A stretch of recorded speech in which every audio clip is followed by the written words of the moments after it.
republicana é essa. Aí, você lembrou muito bem, tem duas com Vargas,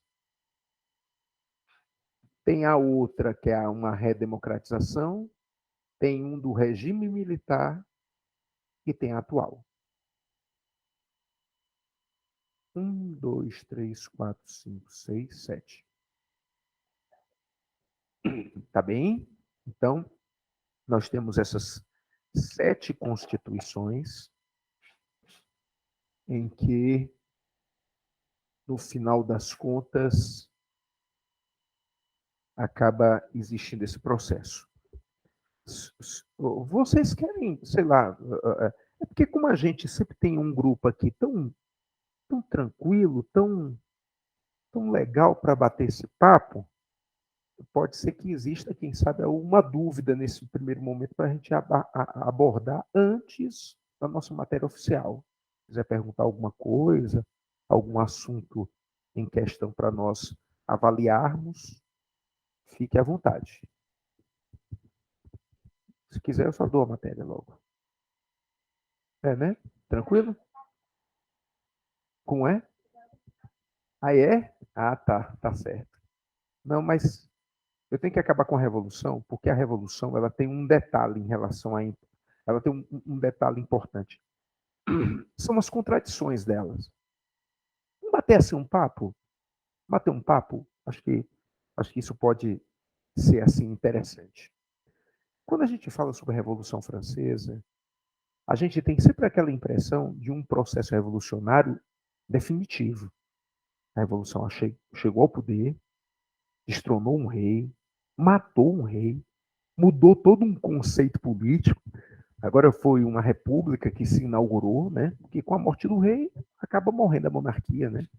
E obviamente, ao acabar a monarquia, tem que ser feito um regime de governo para tapar e segurar, que esse regime é exatamente o regime da república, né? Partidos políticos vão comandar até mesmo um período, mas a ideia qual é?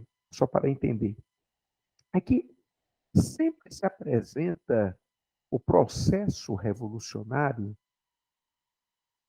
como ele, ele dando uma definição, ele desenvolvendo uma definição de um novo processo político agora. A política agora, não somente francesa, mas mundial, agora vai mudar de uma tal maneira que não vai voltar mais a ser como era antes. A revolução aconteceu, destruiu as monarquias, destruiu os aspectos feudais que possam ainda ter seus resquícios, e agora o mundo vai ficar completamente moderno. Pelo menos na cabeça dos meninos, de alguns meninos que estudam a Revolução Francesa, vamos dizer assim, de uma maneira muito assim, objetiva, é assim. Mas não é assim. Deixa eu lhe falar uma coisa muito decepcionante sobre a Revolução Francesa. Ela acaba com o rei. Ela acaba com um Napoleão no poder. Um homem autoritarista, impositor, mas carismático, né? E indicado pela burguesia. Então, ele ser indicado por uma classe burguesa dá a entender que é um governante diferente. Mas não é. É mais ou menos assim. Acho que vai dar para entender dessa forma. Se a burguesia pudesse ter tomado o poder sem a ajuda do povo e sem uma ação militar enérgica, ela teria feito. Se tivesse dado certo aquele golpe com uma Assembleia Nacional Constituinte, ela não teria pego nas armas. Esse é o detalhe. Né? A burguesia só pegou nas armas. Oi, querida, tudo bem? Pode entrar. A burguesia só entrou nas armas, só pegou nas armas, porque ela viu que a tradição do rei e suas alianças ainda conseguiam ser mais fortes do que a força que a burguesia tinha e os problemas que o rei gerava. Porque como o rei era o grande causador dos problemas do país, então criava-se muito aquela ideia, pô, vai ser fácil derrubá-lo, vai ser fácil acabar com o poder do rei, né? Porque o rei, a figura do rei não é uma figura que se sustenta mais. Ele já é odiado, ele já não é mais querido. Mas a burguesia conseguiu compreender que ele ainda tinha apoiadores fortes o suficiente e tradição forte o suficiente para ainda mantê-lo lá. Incrível isso, né? Mas aí a gente pode fazer uma comparação. Vou tentar fazer essa comparação rápida, né?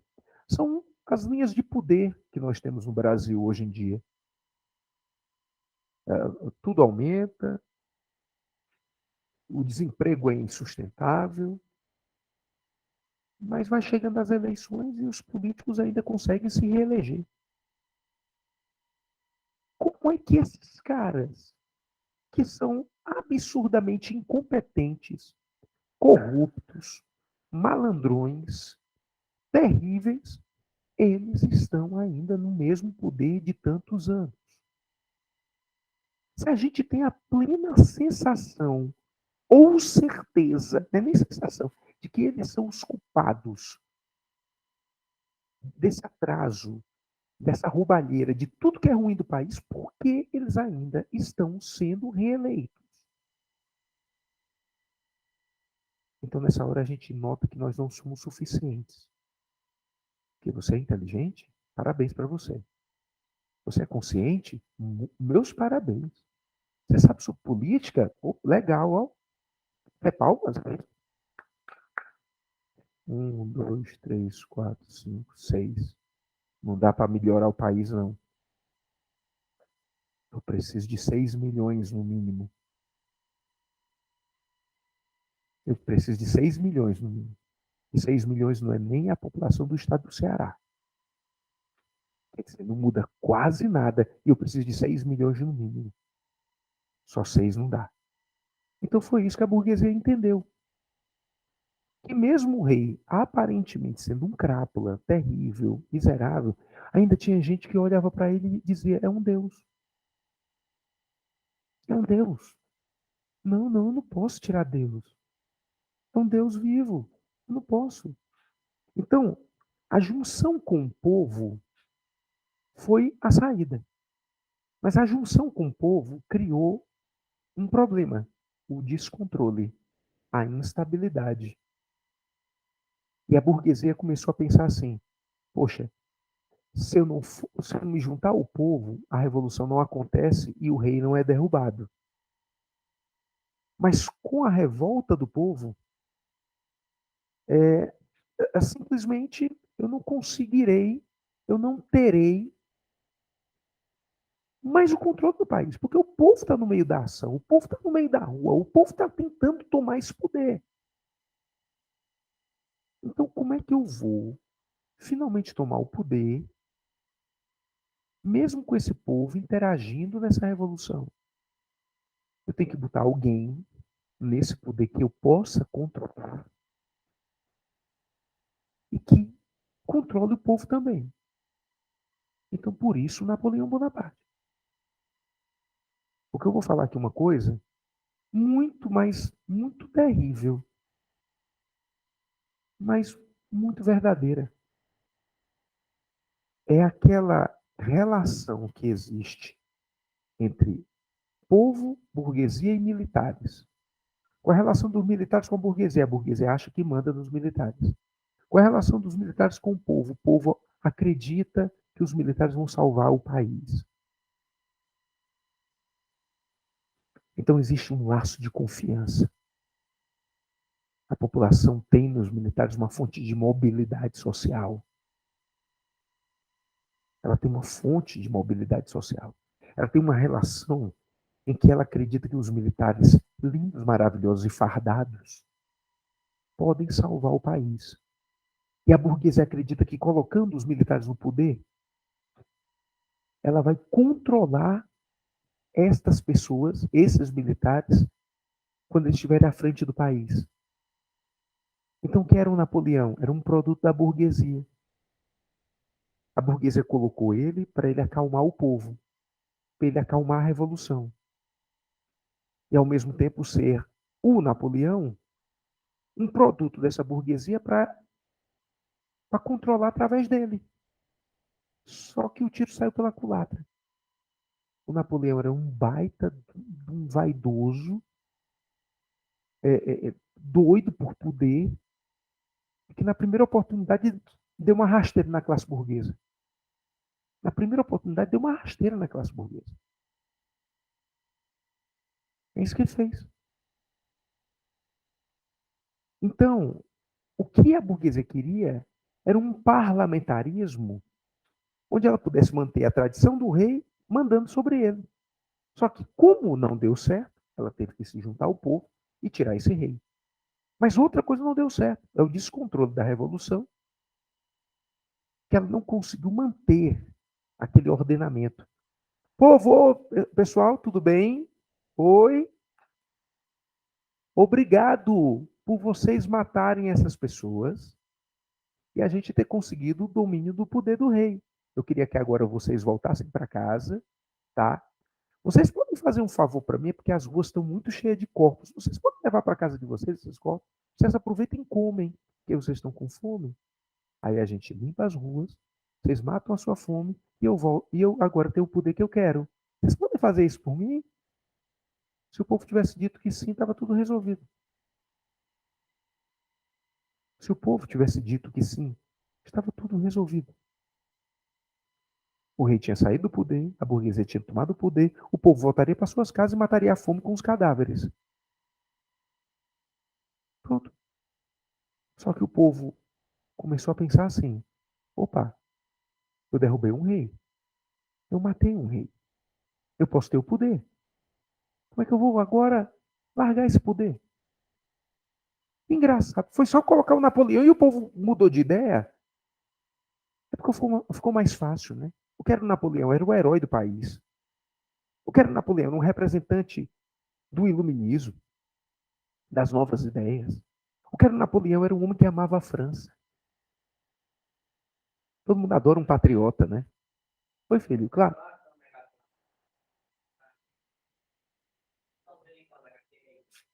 Certo? Eu vou fazer isso sim. O problema é que. Ah, sim, pronto, pronto. Ah, pronto, filho. Deixa eu ver se ele retoma aqui. Eu acho que vai ficar bom. Eu acho que vai. Tá bem, por favor. Certo? Então, é assim. Deu certo? Valeu, valeu. Então, é assim. É um Napoleão que indiscutivelmente, naquele primeiro instante, era uma representação de valor maravilhosa.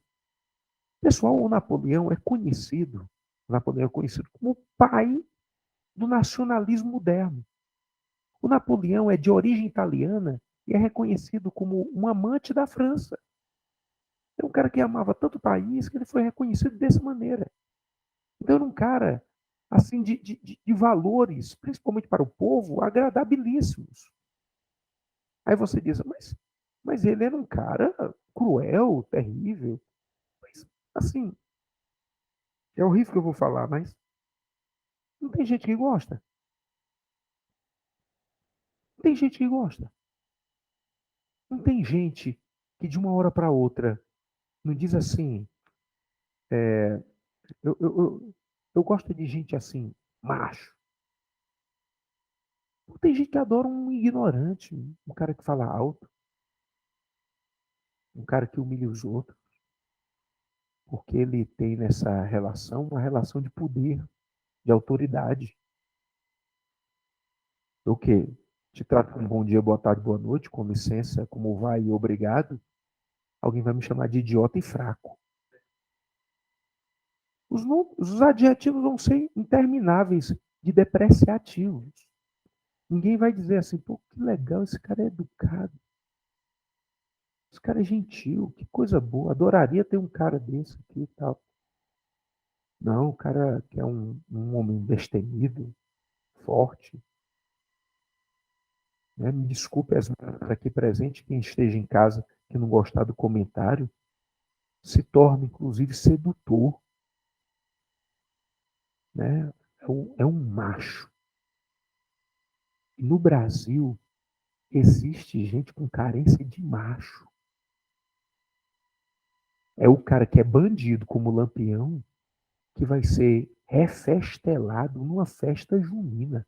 Pessoal, me desculpe o desabafo, mas você dançar uma quadrilha vestido de cangaceiro é a mesma coisa que você querer encenar uma festa religiosa vestido de traficante com um rifle e atravessado nos peitos.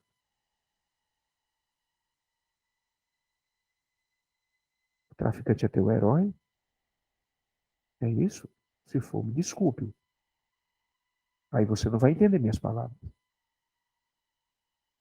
Não estou chamando o Napoleão de traficante ou de bandido necessariamente, mas eu estou chamando ele, eu estou dizendo que a energia autoritarista dele era igual de um rei.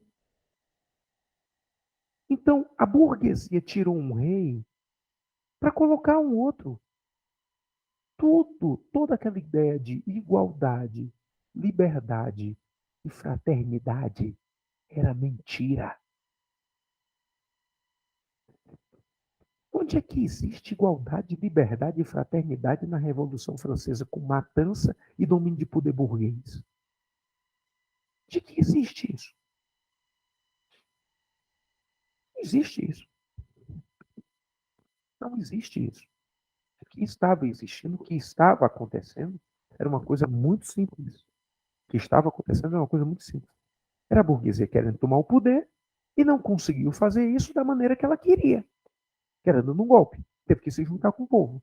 O povo descontrolou as coisas. Então, ela, para controlar as coisas, botou um cara doido pelo país, um chefe militar que a burguesia disse: eu vou controlar ele. Só que não deu. O cara virou um imperador pelo consentimento da burguesia e parece que as coisas voltaram a ser como eram antes. Não, eu acho que vocês sabem dessa história. Eu acho que vocês sabem dessa história. Quando Napoleão é derrotado, aconteceu o Congresso de Viena. E pelo Congresso de Viena, são restabelecidas na Europa, nas nações europeias, as mesmas monarquias que existiam antes da Revolução. Os Bourbons voltam. O rei que existia na França no tempo da Revolução era o Luís XVI. Quando acaba o governo napoleônico, vem o Luís XVIII, é irmão do XVI. Irmão. Esse cara conseguiu, na Revolução, fugir para a Áustria. Estava lá guardadinho na Áustria. Quando voltaram a ter monarquia na França, ele voltou. Ele voltou, não. Ele será o rei. 10 anos de Revolução. 15 anos de governo napoleônico. Vamos lá, junto tudo. 25 anos. 25 anos depois, a França voltou a ser como era antes. Por quê? Porque, no final das contas, era conveniente para a classe burguesa. A classe burguesa é a classe mais subversiva do mundo. Ela transforma as coisas do jeito que ela quer. Mas tem que ser do jeito que ela quer. Esse é o detalhe. Então, a Revolução Francesa, ela é um grande marco, indiscutivelmente. Ela é um grande marco, porque foi uma mudança realmente muito grande, foi uma revolução muito explosiva, foi uma revolução demorada, né? Poxa, nem a Segunda Guerra Mundial, ela durou 10 anos. Né? É você pensar, por exemplo, nesse período, né? Olha o período que a Segunda Guerra Mundial demorou, chamado de Segunda. Eu tenho uma Segunda Guerra Mundial de 50 milhões de mortos. Ela durou 6 anos, a Revolução Francesa durou 10 anos. É muito tempo, é muito demorado, são muitas fases, são muitas disputas de partido, né? São muitas aparentes mudanças. Quando acaba tudo, está tudo do mesmo jeito. Como é que é isso? É porque de uma hora para outra a gente se convence que a revolução ela não é quer dizer, ela todo um princípio liberal, é um princípio vindo do iluminismo, é uma declaração dos direitos do homem e do cidadão. Quando você vai atrás, olhar mais clínico, mais preciso, mais cirúrgico, eu não tenho um voto universal. Eu não tenho um voto feminino. Não participa nenhuma mulher na Revolução Francesa. Não participa uma mulher na Revolução Francesa. Nenhuma mulher vai para as ruas lutar por direito nenhum. O marido chega em casa depois de ter lutado, todo sujo de sangue, sangue de nobre, sangue de pátria. Ô, mulher, a revolução é maravilhosa. Nós estamos conseguindo toda a liberdade possível. Marido, e a gente pode ter liberdade de quê? A gente não, minha senhora. Fale direito comigo. Me chame de senhor, que eu sou seu marido. É a liberdade que a gente consegue para os homens, não é para você não. Que mulher não precisa de liberdade. Mulher não sabe de nada. Mulher não sabe votar. Para que mulher quer liberdade? Mulher é para ser dona de casa. Possivelmente a conversa era essa. E aí? E aí? Mas, indiscutivelmente, existem impactos. Que loucura, né? Mas quando você vai olhar, como eu disse, com esse olhar mais cirúrgico, esse olhar mais cirúrgico faz com que você compreenda que existe realmente uma mudança muito delimitada à classe burguesa. Uma mudança delimitada à classe burguesa. É isso que acontece. Tudo bem, meninos? Então, o assunto Revolução Francesa, ele se conecta com o assunto Napoleão Bonaparte. Tá certo? Vamos falar algumas peculiaridades em relação ao Napoleão, que eu acho que é interessante se colocar. Vamos lá. Vamos fazer aqui uma pequena evolução, tá? Hoje são 29, nosso mês de maio acabou. Um mês de maio que para mim foi extremamente rápido. O mês de maio para mim foi rápido. Eu não senti esse mês de maio demorado como alguns podem falar, né? Alguns podem dizer.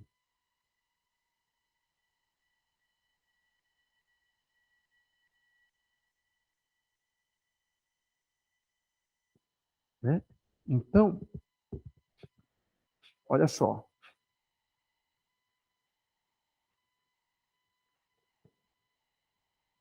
Revolução Francesa,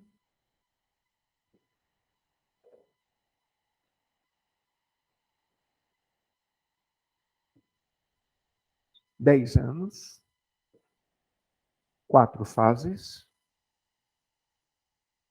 Ela acabará com o golpe do 18 Brumário. Este golpe ele envolvia a alta burguesia,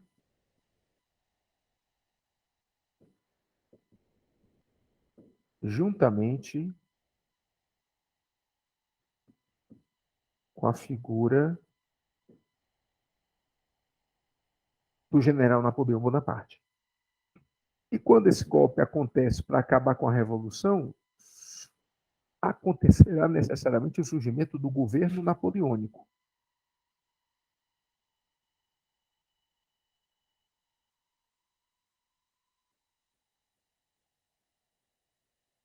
O governo napoleônico, portanto, tem essa durabilidade. Vamos lá. Governo napoleônico na sua primeira fase, é a fase do consulado. Na fase do consulado, o governo napoleônico ele pode ser analisado como sendo um governo contraditório.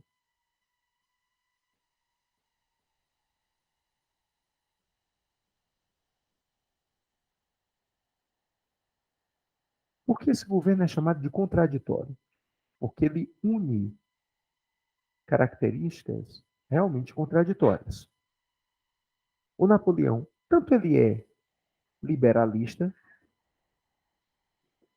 fazendo coisas para a classe burguesa para desenvolver seu crescimento econômico, como Napoleão ele é absolutista,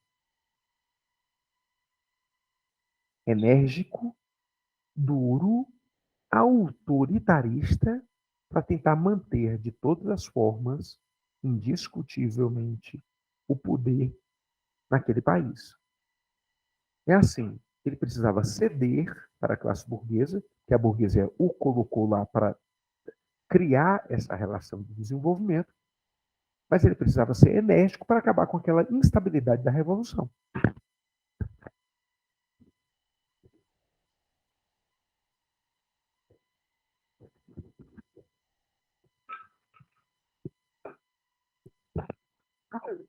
Vocês entenderam essa contradição? Mais ou menos? Entendeu, não? Entendeu? Agora mesmo. Você concorda comigo que o Napoleão foi colocado pela alta burguesia? A partir do momento em que ele foi colocado por essa classe, é claro, vai exigir alguma coisa por ele. Olha, eu vou te colocar para você fazer alguma coisa para mim. Então vamos lá, a política que ele tinha que ser liberal. Então ele melhorou a questão, por exemplo, comercial do país, instalou indústrias. Ele conseguiu, no caso, dinamizar os negócios do país, ele vendeu territórios para pagar algumas contas e sanar algumas finanças. Então, a ação dele, economicamente falando, era extremamente liberal, para dar a essa burguesia toda essa sustentação, toda essa condição existente naquele momento. Certo? Tranquilo? Sem problemas? Mas por que a burguesia também o colocou no poder? Para ele acabar com a instabilidade da revolução. Então, economicamente, ele tinha que ser liberal, mas politicamente ele tinha que ser enérgico, absolutista. Então, por exemplo, Napoleão criou o serviço militar obrigatório a partir dos 15 anos de idade. Então, as pessoas tinham que se alistar ao exército. Estando no exército, tinha uma educação rigorosa, obediência ao Estado. Não iram para o meio da rua para fazer revolução. Aí você diz assim, ô professor, me leva a mal, devia ser feito isso no Brasil. Mas o jovem, ao completar 18 anos, ele vai para um alistamento militar. É lei. É lei. Certo? Certo? Por que tu não foi para o exército?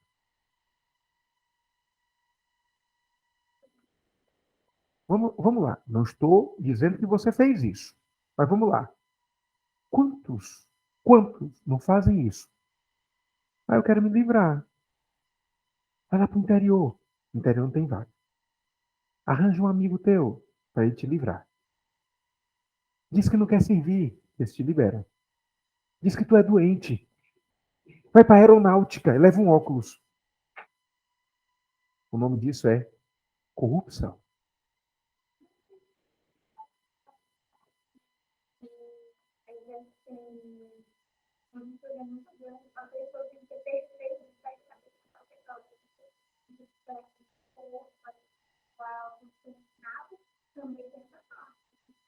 Tem essa parte.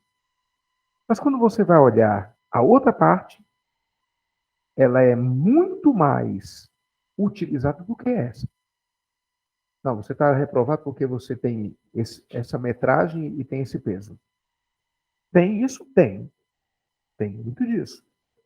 Mas geralmente a dispensa de muitos caras se dá muito mais pelas estratégias do que, na verdade, por conta disso. Né? É assim, eu não queria servir. Eu arranjei também meu método para me livrar. Eu não estou dizendo que eu sou santo. Eu apenas estou querendo dizer que, como na França, criaram isso também. Serviço militar obrigatório. O problema, vamos ao ponto mais, eu acho que, fundamental da coisa. Nem todo mundo tem vocação para isso. Né? Nem todo mundo quer ser militar.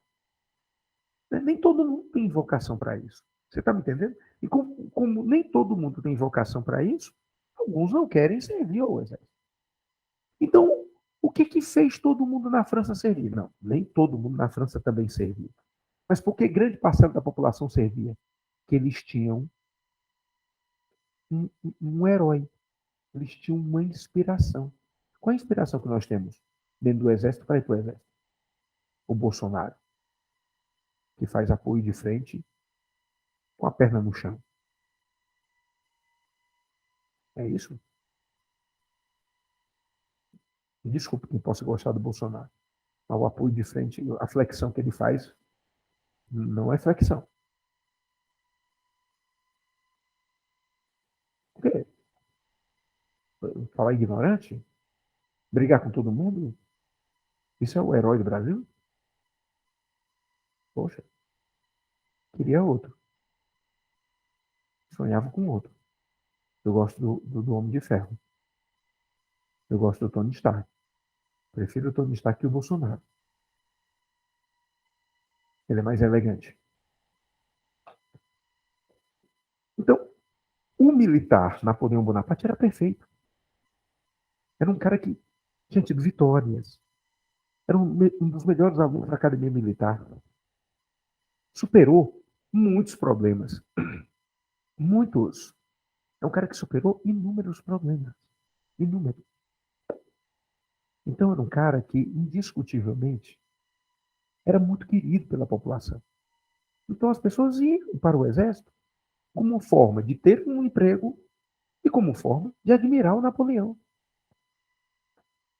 Queria-se ser o Napoleão, que saiu da miséria, de um outro país, venceu na França e era o herói do país agora.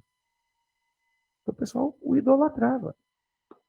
Então, é contraditório porque a partir do momento que o cara é liberal, ele não podia ser absolutista. Mas por que isso acabava dando certo? Porque para isso que o Napoleão servia. Para dar alguma coisa para a classe burguesa. E uma dessas coisas era o país endireitado, organizado. Tudo bonitinho, todo mundo nas suas casinhas, todo mundo nos seus empregos, todo mundo andando corretamente, todo mundo bem fardado. Era o que queria naquele momento. É o que se desejava naquele momento. Entenderam, meninos? Então, por isso a contradição. Só que essa contradição ela vai se acabar. O Napoleão vai se transformar num cara tão querido, tão desejado pela classe dominante, pelo povo, que ele vai virar imperador pela vontade da classe dominante. Porque tudo que ele fazia estava dando certo. Então, se a gente desse mais poder ao Napoleão, ele faria mais certo. Ele faria coisas mais certas ainda. Você está me entendendo? É isso, teoricamente. Foi muito bom essa sua avaliação. Teoricamente. É porque agora a máscara caiu, né? Antes ele era aparentemente um serviçal da burguesia. Agora ele só serve a ele mesmo. Né? Então ele vai começar a lutar, a guerrear. Existe um ditado, principalmente ligado à área esportiva, que diz mais ou menos assim: em time que está vencendo, não se mexe. Então vamos lá. Napoleão começou uma guerra, venceu, venceu, beleza, vai. Outra guerra, venceu, venceu, vai. Outra guerra, venceu, venceu. Ô, beleza. Então, enquanto Napoleão vencia, não se mexe. Vai se mexer para quê? Até o dia que ele começou a perder. Quando ele começa a perder para a Inglaterra. E aí ele pensa assim: como é que eu vou vencer a Inglaterra? A Inglaterra é uma ilha. Para atacá-la, eu preciso de navios. A Inglaterra é muito superior a mim no mar. Outra coisa, a Inglaterra é muito rica. Ela tem muito dinheiro para gastar numa guerra. Eu não consigo vencê-la.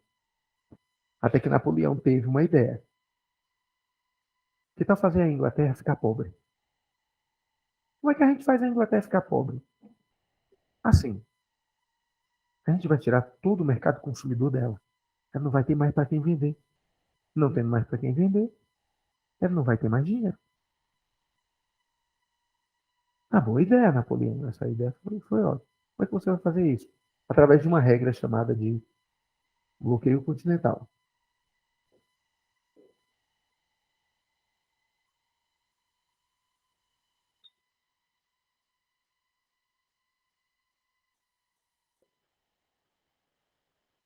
Eu crio um bloqueio no continente europeu para ninguém mais fazer comércio com a Inglaterra.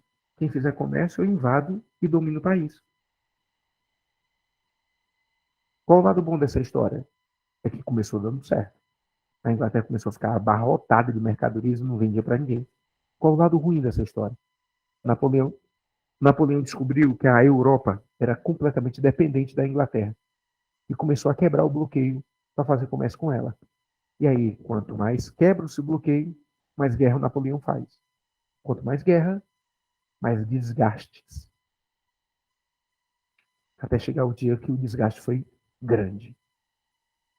Descobriram que a Rússia quebrou o bloqueio, ele foi invadir a Rússia e se deparou com o inverno e perdeu boa parte dos seus soldados. E aí enfraqueceu diante dos inimigos. E aí foi derrotado, futuramente. Nesse meio de processos, algumas outras coisas paralelamente foram acontecendo. Tipo, ótimo. E aí vamos fazer essa ligação agora. Vamos lá. Dom João VI era príncipe regente de Portugal e quebrou o bloqueio continental. O Napoleão invadiu Portugal. Só que para invadir Portugal, invadiu a Espanha primeiro. Então, concorde comigo. A invasão sobre Espanha e Portugal foi a invasão sobre as principais metrópoles americanas. Se você tirar Estados Unidos e Canadá, o restante da América ou é dominado pela Espanha ou por Portugal. Só um pouquinho. Holanda tem um, a França tem outro, tal. Mas quando você vai olhar, praticamente tudo é da Espanha e o Brasil, que é um país enorme, é de Portugal. Você concorda comigo? Você lembra disso? Com esses dois países, a Espanha e Portugal, dominados por Napoleão, existe uma reação do povo daqueles países.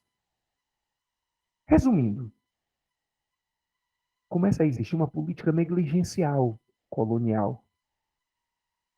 As colônias começam a não ter mais suas metrópoles mandando nelas. O Dom João VI vem aqui para o Brasil e transforma o Brasil em um reino. Não somos mais colônia. O que é que vai acontecer? Indiretamente, tá? O Napoleão acaba sendo o causador das independências latino-americanas. Quem sabe até diretamente, né? Então, o bloqueio continental, ele, em vez de ajudar a soberania francesa, principalmente na sua condição econômica, gera um desgaste, uma fragilidade, e o Napoleão começa a perder. Quando ele perde, a burguesia deixa de dar apoio a ele, porque o time não está mais ganhando. Eu só não mudava o time quando ele estava ganhando. Mas começa o time a perder. Alguém me chamou a atenção, será? Eu acho que alguém. Aqui, alguém aqui.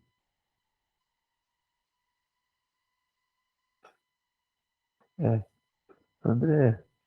Ah, o que foi a Batalha de Trafalgar? Hoje, GG. Vou te chamar de GG, assim. Não sei. Acho que sim. Trafalgar é uma área no mar da Espanha, tá? Deixa eu te explicar o que aconteceu. Se você está me acompanhando bem aqui nessa minha evolução, eu te falei que o Napoleão queria atacar a Inglaterra, né? Mas atacando a Inglaterra, querer dominar a Inglaterra significa ataques marítimos. Então, aconteceu a chamada Batalha de Trafalgar.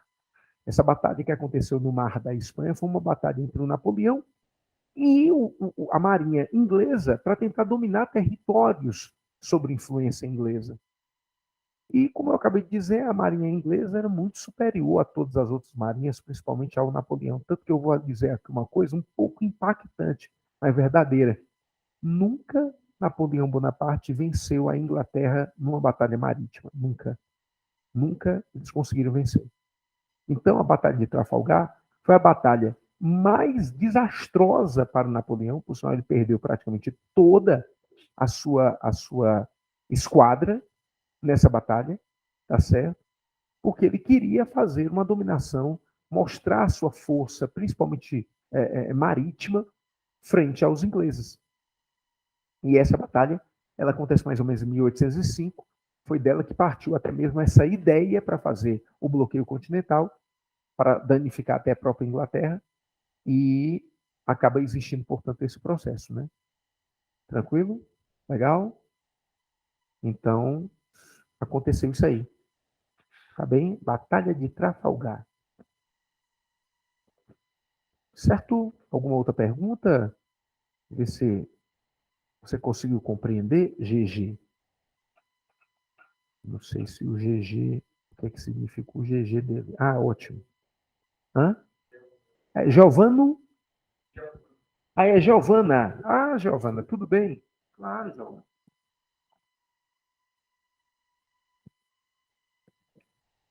Uma vez teve uma Giovana aqui presencial. Foi ela? Será que é ela? Pois é. Pois é, teve uma Giovana aqui. Aí, espero que tenha entendido. Ela confirmou que sim. Que bom, que bom. Tá certo? Se quiser fazer outra pergunta, Giovana, fica à vontade. Tá certo? Até aqui tá tudo bem, pessoal? Tranquilo? Ótimo. Com a derrota que o Napoleão acaba sofrendo, o Napoleão acaba sofrendo. Na verdade, eu vou dizer aqui uma coisa. Eu acho que vocês podem não saber desse detalhe. Mas o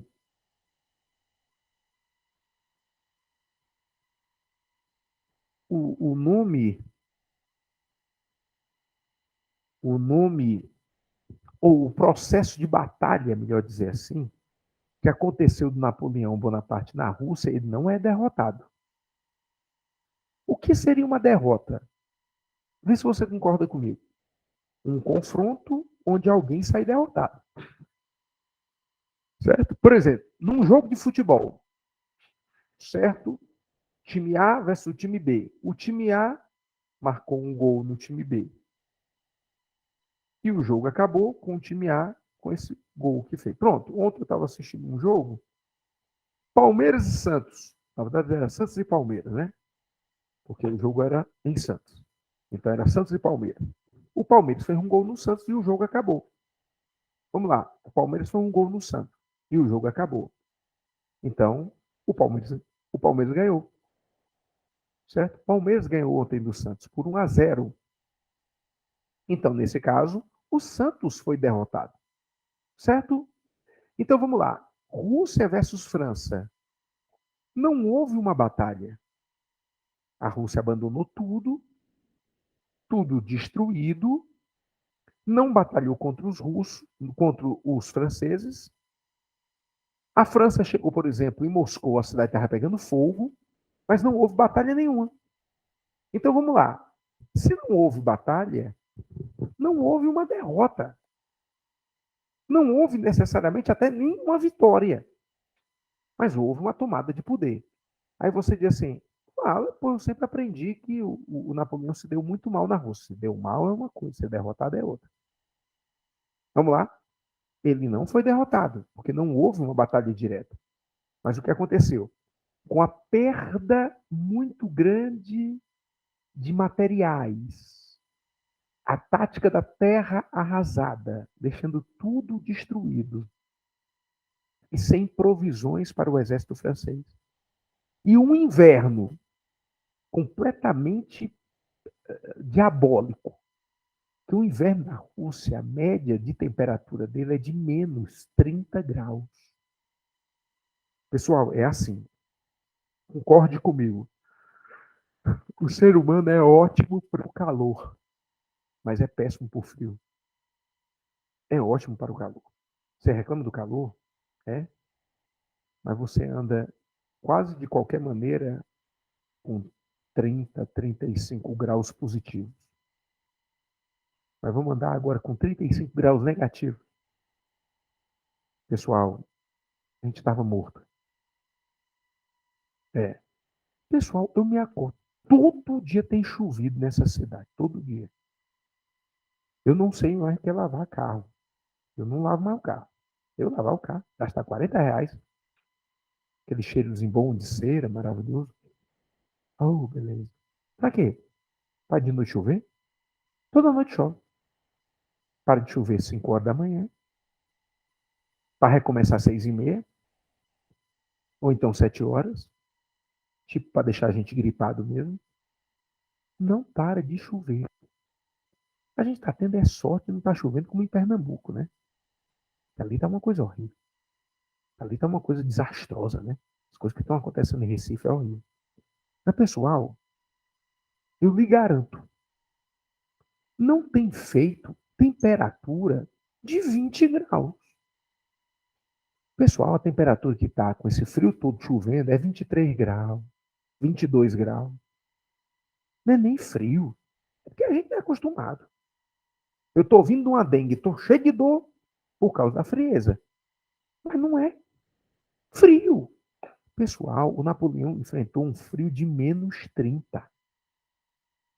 Pessoal, é 3 metros de neve. Pessoal, é neve. Ó, passa dessa sala aqui. É um caos. Pessoal, o Napoleão ia batalhar com uma média de 600 mil soldados. Ele voltou para a França com 90 mil. Imagina você. Imagina você. Então, quem acabou com o Napoleão não foram os russos, foi o inverno.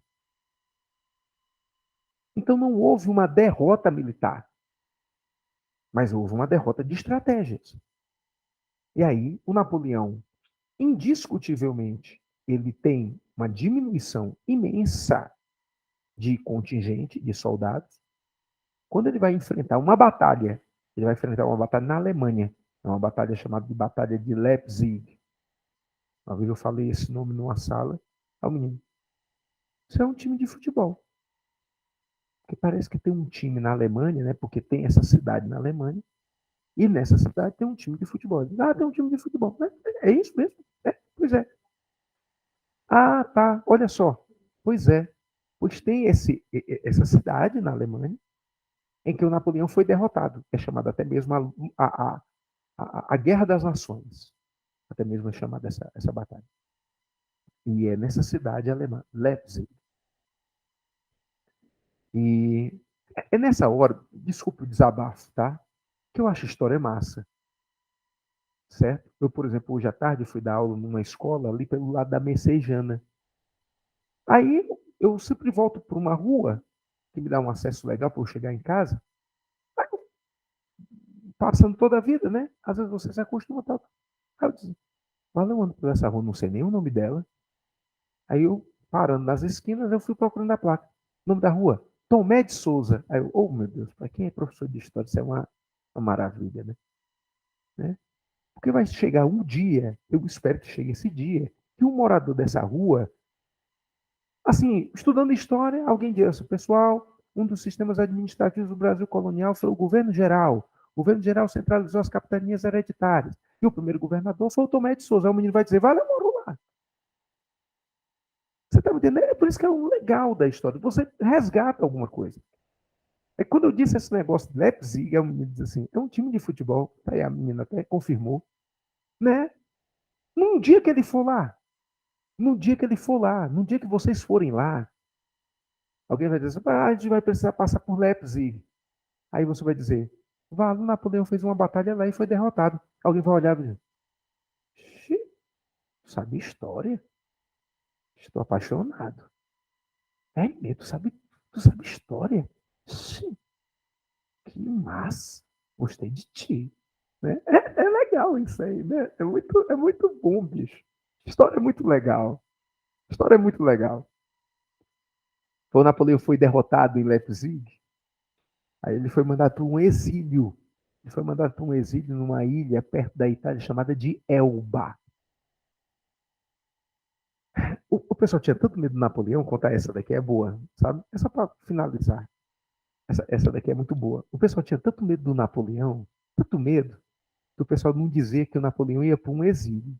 Ele dizia, Napoleão, essa ilha é tua. Você vai ficar lá morando, porque essa ilha agora é sua.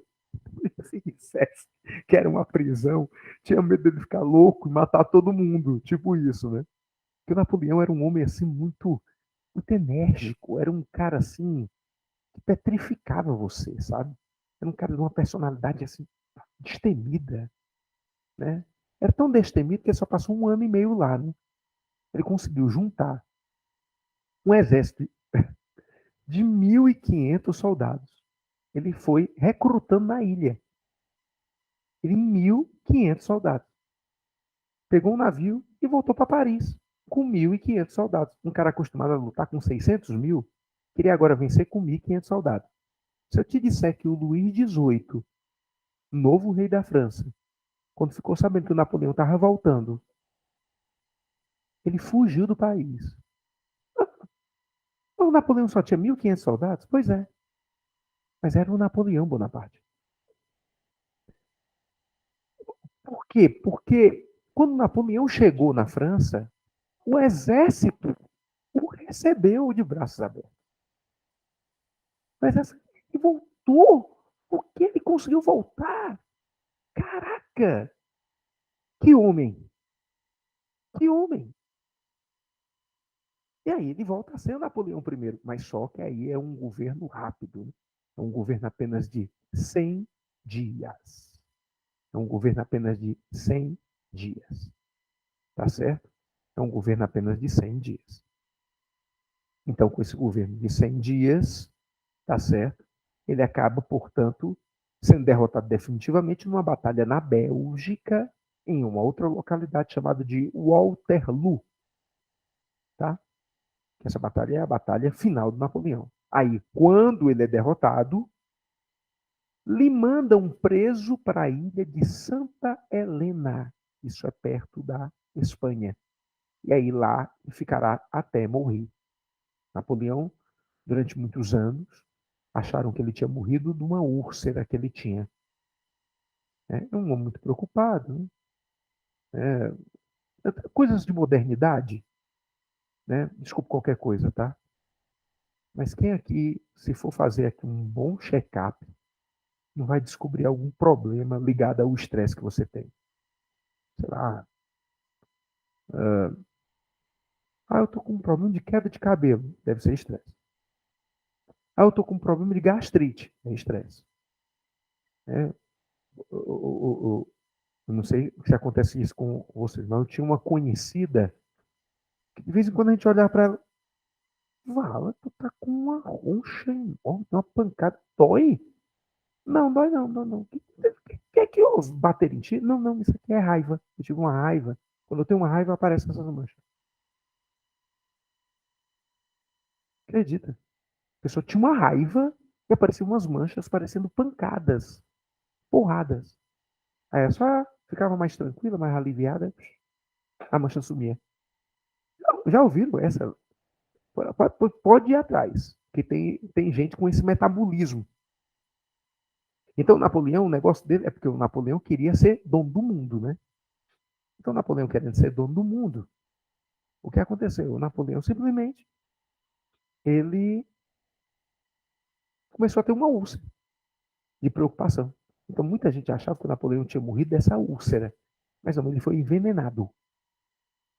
Houve um envenenamento para matar Napoleão, foi um envenenamento por arsênico, foi super eficiente, e aí ele sai, portanto, da vida para entrar na história, plagiando o Getúlio Vargas.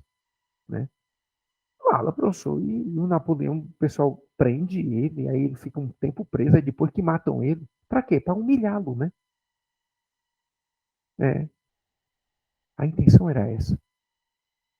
Existe uma frase muito conhecida que diz que a vingança é um prato para ser devorado frio. O que isso quer dizer? Isso quer dizer que a vingança ela tem que ser saboreada. Se você come alguma coisa muito quente, você não sente o sabor. Então, se você deixa a vingança esfriar, você a saboreia. Eu sei que eu estou no curso, nós estamos com um momento educacional aqui, pedagógico. Eu dizer isso, as coisas é contra a educação. Mas quem aqui não assistiu um bom filme de suspense, de ação, em que o enredo envolvia uma vingança e era delicioso?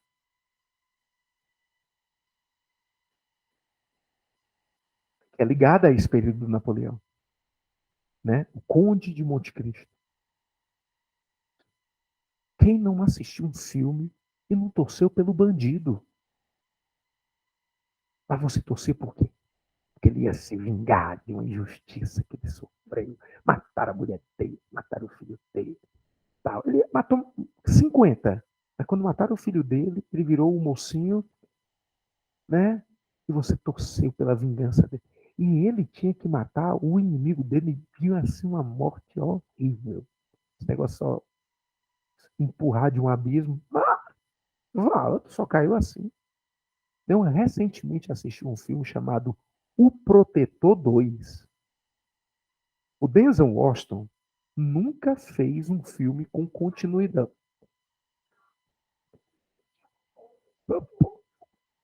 Esse filme aí tem uns 5 anos. Né? Só que o que acontece? Eu tinha assistido um, nunca parei para assistir o dois. Assisti o dois um dia desse. Cara, quando ele mata o cara, ele não mata, ele destrói. Ele dá uns cortes no cara, o cara desce o braço, desce outro braço, fura o olho. E aí joga nas pedras, aí o mar leva. Eu, rapaz, aí é uma morte bem matada mesmo. Eita, danado. Depois ele vai para casa dele, sentar na varanda, ver o mar e pronto. Matou 4 caras e está descansado. A polícia não prende, não tem internet para ninguém filmar nada. Tudo na sua maravilhosa condição. Né? A vingança é um prato para ser saboreado frio. O pessoal deixou o Napoleão ser humilhado, esquecido, aprisionado. O filho não queria vê-lo. Imagino que é para um pai seu filho não querer lhe ver mais. Professor, tem pai que merece. E os que não merecem? Vamos pensar nos que não merecem. De uma hora para outra, seu filho não lhe vê mais. Aí, para matar, para acabar de uma vez, servem seu alimento com veneno. Só que a história não deixou Napoleão morrer. Estamos aqui falando sobre ele. Aparentemente sem nexo nenhum para a nossa vida. É só para fazer uma prova.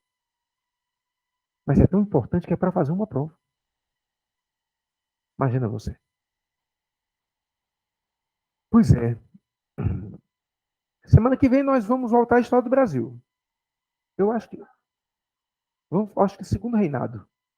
Nós vamos para o segundo reinado. Já falamos do primeiro reinado, da regência. Agora vamos falar sobre o segundo reinado. Semana que vem nós vamos conversar sobre o segundo reinado, ainda é século XIX, né? Porque nós estamos finalizando essa parte agora com o século XIX. E nós, portanto, iremos finalizar a parte sobre Império Brasileiro. Tá certo? Tudo bem? Pessoal, muito obrigado aí pela atenção. Tudo de bom para vocês. Boa semana, tá? Um abraço.